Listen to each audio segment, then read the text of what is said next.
Some selling clubs wait for offers. Parma, by every indication, are out manufacturing them. That's the backdrop to Sunderland's interest in Mariano Troilo, the 22-year-old Argentine centre-back whose name has started travelling around England. Fulham are pushing hardest and are readying a bid of around €20 million, yet the reporting suggests Parma will turn it down, using that rejection as a lure. Knock back the first serious offer and watch the rest of the market move in. Sunderland are among those circling, and the club now have to decide whether to step into it. What makes this worth pausing over is how openly the seller is playing the game. Parma paid roughly €7 million for Troilo last year, and they've just demonstrated, through Giovanni Leone's lucrative sale to Liverpool, that they know precisely how to turn a young defender into a windfall. Troilo, as it happens, is the man who replaced Leone, and Parma look intent on running the same script a second time.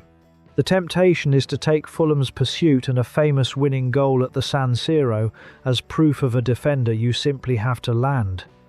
The evidence underneath that, though, is slimmer than the noise.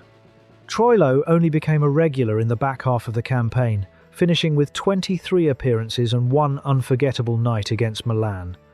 That's an encouraging few months rather than an established body of work, and 20 million is merely the figure Parma intend to build upwards from.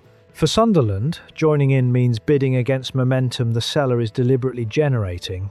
Win that contest and you've most likely paid a number set by competition rather than by the player's track record. The discipline this calls for is the ability to tell when interest from elsewhere is genuine information, and when it's simply bait. Then there's the matter of need.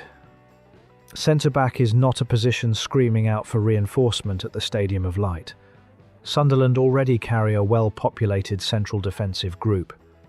Committing a war-inflated fee, they would mean spending hard-earned budget to strengthen an area of relative comfort, which tends to be what happens when a club chases a player instead of filling a gap.